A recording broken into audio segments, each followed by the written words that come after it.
政府が今行っていることは第二次世界大戦後の国際秩序を根底から覆すものに等しいものである。 일방적인 조치를 가지고 국민과 기업들이 또 많은 어려움을 겪는 피해를 입고 있습니다. ちょっと待ってください。韓国側の提案は全く受け入れられるものでない。それを知らないふりをして改めて提案されるのは極めてグレードになります。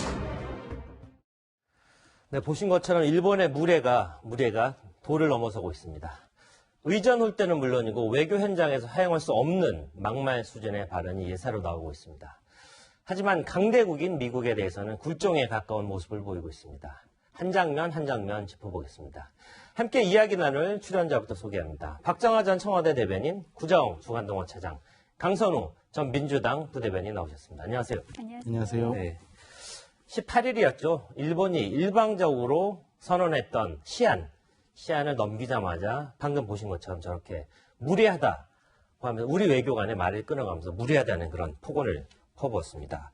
아주 설전 수준의 대화가 오갔는데 저렇게 괜찮은 겁니까? 외교적으로는 전혀 있을 수 없는 일이 발생을 한 것 같아요. 네. 그리고 일본의 도가 이제 갈수록 지나치고 네. 있는데 네. 어디까지 갈지 좀 지켜봐야 될 대목인 것 같습니다. 우선은 그 전략물자 3종에 대해서 수출 제한 규제를 하고 난 다음에 일방적으로 18일까지 제3국의 중재를 설치하자 이런 네. 제안을 했었죠. 그렇죠. 이 건에 대해서는 저희가 이제 그 청와대를 통해서 받아들일 수 없다라는 네. 답을 주고 나니까 그렇죠. 외교적으로 이제 항의할 수 있는 수단인 그 대사를 초치하는 거죠. 19일 날 이제 남관표 대사를 초치했는데 화면에 보시는 것처럼 그 넥타이도 안 매고 자세도 삐딱하고 하다가 사실은 이제 그 오픈 기자들이 있는 이제 공개 행사에서 본인이 인사말을 하고 난 다음에 네. 우리 남관표 대사가 준비된 얘기를 좀 하려고 하니까 그걸 끊고 모른 척하는 건 무례하다. 그리고는 있을 수 없는 일이다라고 하면서 굉장히 험한 표정으로 저렇게 그렇죠. 이제 얘기를 했죠. 있을 수 없는 얘기 같은데 네. 사실은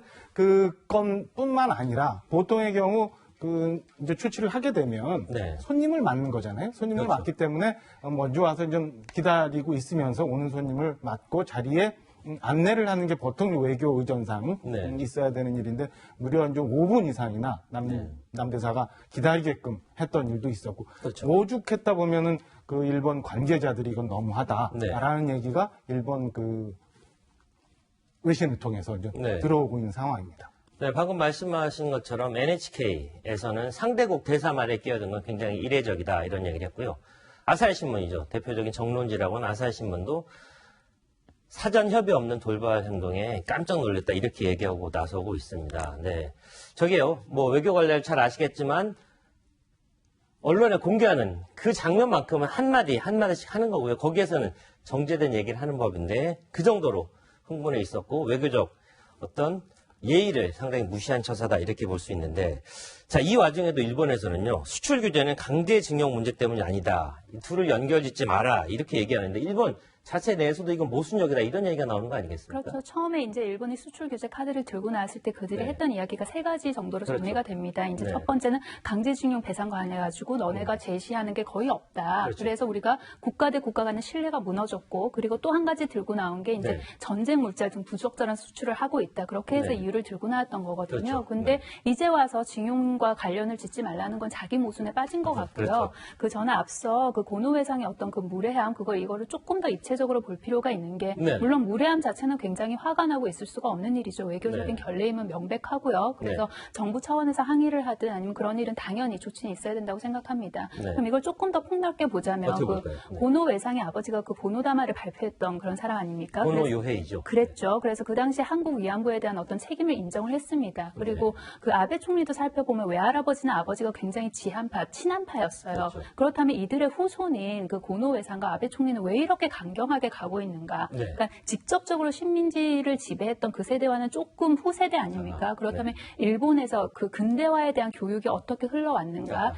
내지는 아니면 모르면은 굉장히 강경하게 나오기가 쉽지 그렇죠. 않습니까? 네네. 그렇다면 그거에 대한 몰리해를 오히려 일본 공교육에서 조장하고 있는 면은 없는지. 그렇다면 우리 정부는 뭘 해야 되는가? 사람과 사람의 교류를 통해서 일본의 어떤 합리적인 여론을 굉장히 기대할 측면이 크다. 역사적인 부분에 네. 대해서는 네. 그런 게 한 가지 있고요. 그리고 그리고 나머지 한 가지는 이제 뭐가 그러면 변했나. 그러니까 고노 외상과 그리고 아베 총리 시대와 문재인 그 정권의 비교를 해봤을 때 무엇이 변했나. 이전 정권과. 그렇다면 이제 가장 크게 변한 거는 물론 대한민국의 어떤 경제력 향상도 있지만 외교적으로 봤을 때 북한 문제가 가장 많이 변한 게 아닌가라는 생각이 듭니다. 그러니까 남북 관계가 개선되고 북미 관계가 개선되가는 와중에 그렇다면 미래를 봤을 때 궁극적으로는 일본도 북한과 이제 그 북일 수교를 맺어야 될 수밖에 없는 그런 상황인 건데 그렇다면 일본에서 생각하고 있는 것은 무엇인가? 수교를 맺기 전에 당연히 협상을 해야 될 거 아닙니까? 그럼 그 협상 과정에서 대한민국과 했던 협상과 비슷한 수준의 협상을 일본은 분명히 원할 거예요. 근데 북한은 그렇지 않겠죠. 그래서 만약에 결과적으로 그러니까 대한민국에 했던 협상보다 더 소위 나은 협상을 북한이 해줬을 때 그렇다면 대한민국에서 나올 반발 이런 걸 머릿속에 당연히 이제 생각을 하고 있겠죠. 일단 그런 면에서 그런 걸 좀 누르기 위해서 지금부터 굉장히 강경하게 나오고 있는 게 아닌가 그런 생각이 듭니다. 그렇군요. 역사인식의 결여 그리고 앞으로 있을 북일 협상까지 내다본 어떤 신모 원력 굉장히 치밀한 전략이다 이런 분석이 나왔습니다. 자, 구정.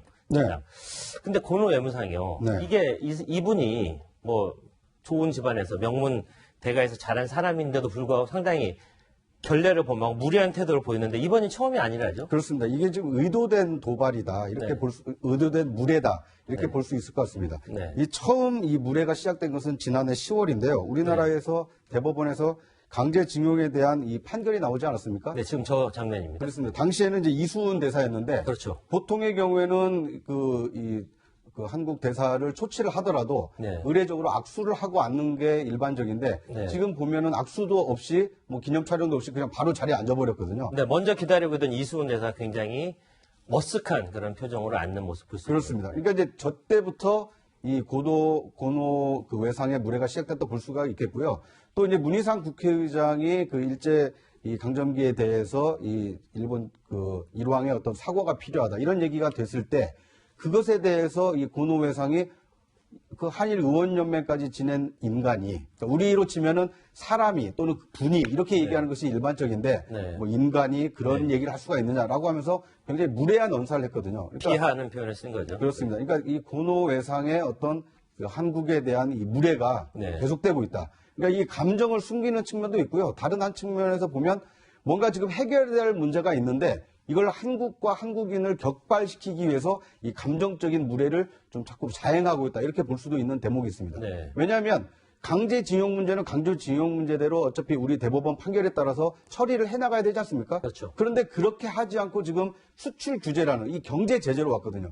그런데 이 경제 제재라는 것은 세계 무역 질서 자체를 위배하는 것이기 때문에 이 국제법을 위반한 겁니다. 그렇죠. 그러니까 우리로서는 아니 강제징용 문제와 그 역사 문제와 어떻게 경제 문제를 결부시킬 수가 있느냐 이 문제를 따져야 되는데 이 따지는 시점을 무례로서 지금 자꾸 거부하고 있는 거거든요. 그러니까 우리로서는 차분하게 대처하면서 우리가 국제사회에 할 얘기 일본의 저런 무례는 의도된 것이다. 경제 제재에 대한 어떤 이 국제법 위반을 가리기 위한 것이다. 라는 것을 좀 적극 알려나갈 필요가 있어 보입니다. 그러다 보니까 스스로도 논리가 부정합한 건가 생기는 것 같아요. 그러니까 그 고노가 지금 좀 전에 그 우리 남간표 대사를 저렇게 무례하게 대하고 난 다음에 기자간담회를 갖게 됩니다. 근데 이제 일본 기자들이 왜 수출 제한을 강제징용 문제와 결부시키느냐라고 질문을 하니까 우리는 전혀 강제징용 문제하고는 관계가 없다라고 얘기를 해놓고는 그러면은 외상 말고 산업성이 얘기했던 건 어떻게 되느냐 물어보니까 그건 산업성이 물어봐라 라고 해서 스스로 모순된 논리를 막 주장하고 있는 상황까지도 좀 몰려가고 있는 상황입니다. 그렇습니다. 기자들의 질문을 계속 들은 척, 만 척 하면서 다음 질문 하고 넘어갔던 그런 장면 역시 국내적으로도 일본 국내적으로도 어떤 아베 정권의 논리가 굉장히 군색하다 이런 방증이 아닌가 하는 생각이 듭니다. 자, 그런가 하면요. 이 아베 정부의 또 외교 굉장히 치졸해 보이는 모습을 여러 차례 보였는데 아베 총리 하면 항상 본인이 다른 나라의 외교 사절을 접견할 때 앉는 그런 의자가 있습니다. 그런데 이 의자를 놓고 보이지 않는 차별들을 계속해 왔는데 자, 부정차장 설명해 주시죠. 지금 문희상 국회의장이 이제 일본을 방문해서 아베 총리와 만나는데 이 아베 총리의 의자는 이렇게 꽃무늬가 있는 그 좀 화려한 의자입니다. 게다가 커 보입니다. 그렇습니다. 이게 문희상 의장이 앉아 있는 것은 이제 분홍색 의자인데 약간 낮기도 하고. 그러니까 저런 의자에서부터 위아래가 있는 듯한 그러니까 이미지를 지금 저렇게 연출을 하고 있는 겁니다. 또 강경화 외교장관 때도 그랬는데. 강경화 외교장관이 갔을 때도 똑같은 의자죠. 그러니까 본인의 그러니까 자국의 총리 의자는 화려하면서도 높은 의자. 상대국의 의자는 조금 뭐 덜 화려하고 좀 높이가 낮은 의자 이런 걸 줌으로써 우리가 우위에 있다라는 것을 간접적으로 좀 저걸 분별하려고 보면 하는 강경화 장관 그리고 고노 외상은 같은 의자, 아베 총리는 더 크고 화려한 의자. 그러니까 나는 한 격 위다 그런데 상식에 어긋나는 거 아니겠습니까? 우리 정부를 대표해서 간 외교부 장관과 의전적으로 같은 의자를 놓는 게 상식 아니겠습니까? 네. 그러니까 이제 저것은 자국민을 위한 의전이 아닌가 하는 생각이 듭니다. 네. 저게 만약에 한국과 국제사회를 배려한 의전이었다면 저렇게 하겠습니까? 그런데 자국민들한테는 우리가 조금 더 우위에 있는 상태다라는 것을 의자를 통해서, 그러니까 말로는 과시하기 어려우니까 의자를 통해서 저렇게 과시하고 있는데 과연 저것을 일본 국민들이 좋아할까요? 또는 네. 저걸 지켜보는 한국민들 또는 다른 이 국제사회에서 일본이 잘했다라고 할까요? 저것은 뭐 말 한마디로 축약하면 치졸한 외교는 결국 되로 주고 말로 받기가 쉬운 상황입니다. 네. 그 국제사회 평가는 굉장히 상식적이라고 저는 생각을 네. 합니다. 근데 다만 우리가 저기서 읽어야 할 거는 좀 읽어야 할 것 같아요. 어떤 그래서 메시지가 있을까요? 아베 그 소위 의자 의전이라고 하지 않습니까? 그래서 네. 저게 어떤 그 상대국의 국내에 주는 메시지가 있을 테고 네. 그리고 국제사회에 주는 저는 메시지가 있을 거라고 생각을 합니다. 그래서 한국에 한정시켜서 보면 앞서 보셨던 그 문희상 의장의 의자와 그리고 강경화 외교부 장관의 의자와 서훈 국정원 원장의 의자가 다릅니다. 그렇다면 우리나라 내에 주는 메시지는 뭘까? 그러니까 서훈 걸까요? 국정원 의장의 그 원장의 의자는 좀 격상된 의자예요. 그렇다면 네, 지금 나오는 장면입니다. 그렇죠. 네. 그래서 북한 문제에서만큼은 우리가 이만큼 대접을 해줬다. 그래서 나중에 뭔가 북한과 이제 수교를 맺고 그럴 때 생각할 때 우리 편을 좀 들어달라는 카드로 차곡차곡 쌓는 게 아닐까라는 생각이 들고요. 네. 그리고 어떤 뭐 미국이나 아니면 중국의 그런 상대에 따라서 이제 의자 외교가 달라지는 거는 그러니까 중국에도 우리가 이만큼 대접을 안 했는데 미국 보세요. 당신들 나라에는 우리가 이만큼 대접을 했습니다. 이런 상대국에 주는 그런 메시지도 있지 않을까 저는 그런 생각이 들고요. 네. 그리고 문희상 의장 관련해 가지고 짧게 언급을 좀 드리자면 그 당시 이제 일왕이 사과를 해야 된다 해서 이제 논란이 있지 않았습니까? 네. 그런데 그 고노 회장은 굉장히 강경한 태도를 취했죠. 그렇죠. 근데 저는 그때 일본의 어떤 그 외교전이 굉장히 무섭다고 개인적으로 느꼈던 게 네. 당시 고노 회장이 굉장히 강경한 발언을 했을 때 그 일본의 민간 외교, 그 밑단에서 어떤 일이 있었냐면 네. 그런 얘기를 하더라고요. 우리 이란이, 아키토 이란이 굉장히 지한파다. 근데 이란이 한국에 가가지고 뭔가 사과도 하고 싶고 부드러운 네. 메시지를 내고 싶은데 단지 이란은 어디 외국을 방문할 때 내각의 승인을 받아서 가야 되기 때문에 그렇죠. 지금 못 가는 거다. 그래서 퇴임을 하고 나서 이제 한국에 가서 그런 메시지를 내려고 했는데 지금 당신네 나라 문희상 국회의장이 그런 메시지를 내가지고 지금 갈 것도 안 가게 생겼다. 이런 식으로 막 갈라치게 하는 그런 외교전을 그렇죠. 하더라고요. 그래서 네. 굉장히 세심하고 무서운 나라구나 그런 생각했었습니다. 네, 근데 이제 지금 문희상 의장이 조금 낮은 의자에 앉았었던 것이 그 외교적 결례일 수밖에 없는 것이 당시에 문재인 대통령이 취임한 이후에 대일 특사로 문희상 의장을 보냈을 때입니다. 그렇죠. 전권 특사죠. 그렇습니다. 그러니까 어떻게 보면 대통령 대신해서 왔는데 어떻게 의자에서 저는 차별을 두느냐라고 문제가 될 수 있었고요. 네. 그 이후에 당시 국회의장이던 정세균 의장이 이 일본을 방문했을 때 아베 총리와 면담하는데 저렇게 의자를 배치했다라는 것을 보고를 받았답니다. 그래서 당시 이제 정세균 의장이 그러면은 굳이 만날 필요 없다. 뭐 이런 외교적 무례까지 감수하면서 아베를 만날 이유가 뭐가 있느냐라고 하니까 그때서야 다시 총리 관저에서 그러면 대등한 의자를 주겠다라고 해서 이렇게 만난 일이 있다고 합니다. 그러니까 저것은 우리가 눈에 비치는 것을 보고 반감을 가질 것이 아니라 우리의 요구를 당당하게 할 필요가 있습니다. 그러니까 저것은 일본이 저렇게 나온다고 해서 우리가 수용할 일은 아니거든요. 그렇죠. 특사를 저렇게 특사 대접을 제대로 안 하면 안 만나고 올 수도 있는 겁니다. 네. 어떻게 보면 이 당당한 외교적인 자세가 좀 필요한 대목이 아닌가. 네, 걱정돼요. 말씀 주신 것처럼 차라리 이 아베의 처신이 그 국내에 주는 메시지를 위해서 그렇게 했다면 뭐 10분 이해할 수 있는데 이게 뭐 이렇게 표현해도 괜찮을지 모르겠습니다만 참 일본스럽다, 치졸하다는 느낌이 있는 게 네. 서훈 국정원장 같은 경우는 본인이 갖고 싶었던 정보가 있어요. 아쉬운 게 있는 거예요. 아쉬운 게 있으니까 네. 거기에는 대접을 하고 그때 마침 북한을 방문하고 그렇죠. 그때가 이제 직후입니다. 네. 북한 방문해서 북한으로부터 김정은 위원장 등등해서 굉장히 많은 정보를 준 서훈 원장부터 네. 들어야 돼요. 그리고 네. 이례적으로 그때는 또 시간도 굉장히 오래 갔어요. 그렇죠. 그렇게 해서 본인이 아쉬울 때는 저렇게 이제 대접을 하고 그렇지 않은 경우는 네. 무시를 한 이게 아주 그 치졸한 모습을 보여서 사실은 국내에 주는 메시지도 있었겠지만 그거보다도 훨씬 더 참 안 좋고 그다음에 그래도 국제사회에 어느 정도 위치를 차지하고 있는 일본의 지도자로서 저게 보여줘야 될 모습인가라는 생각이 듭니다. 아베의 태도는 결국 우리에게도 시사하는 바가 있는 것 같습니다. 결국 서훈 국정원장의 경우처럼 우리가 뭔가 가져야 되고요. 강력한 힘이 있어야 되고 일본이 무시할 수 없는 그런 실력을 좀 갖춰야 된다. 그런 모습을 오히려 보여주는 것 아닌가 하는 생각인데 아까도 잠깐 말씀드렸지만 아베 총리, 우리는 저렇게 홀대하지만 미국에 대해서는 정말 뭐라고 할까요? 푸들이라는 표현이 아깝지 않을 정도로 굉장히 열심히 하는 그런 모습 보입니다. 그렇죠? 그렇습니다.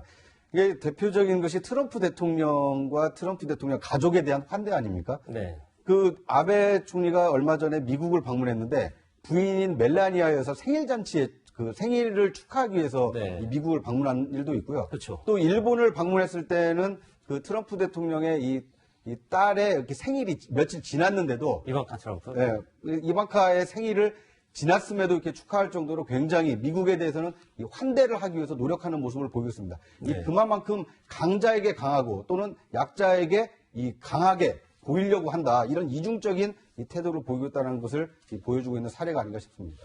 네, 오늘이 일본의 참여연 선거일입니다. 처음에 애초에 우리 정부에서 브리핑하기에는 이게 다 모든 게 선거를 위한 것이다. 그렇기 때문에 21일을 기점으로 뭔가 달라질 수도 있지 않겠나 이렇게 얘기했는데 선거 결과는 어떻게 지금 예측이 되고 있습니까? 일본 언론에서 보면 아마도 그 자민당이 압승을 할 것이라고 이제 예측을 하고 있는데 이제 문제는 그 개헌선을 넘느냐, 3분의 1을 넘느냐 안 넘느냐가 가장 큰 포인트인 것 같습니다. 그래서 그런 결과를 좀 지켜봐야 될 것 같은데요. 근데 이게 참여연 선거에 그 3분의 1을 넘느냐 안 넘느냐에 네. 상관없이 저는 이번 그 수출 규제에 대한 보복 조치는 계속해서 갈 거라고 생각을 합니다. 그 단순히 그 참여연 선거만 목표로 했다면은 굉장히 뭔가 좀 이렇게 길게 끌지 않는 명분을 가지고 나왔을 거예요. 근데 사실 강제징용이라는 것이 그 역사적인 명분을 들고 나온 건데 이건 계속해서 있었던 일이기 때문에 계속해서 이걸 되풀이할 수 있는 명분을 하나 들고 나온 거거든요. 그래서 이들이 아마 일본에서 지금 원하고 있는 개헌을 지금 목표로 하는 것도 이번 그 목표 중에 하나가 아닐까라는 그런 생각이 듭니다. 근데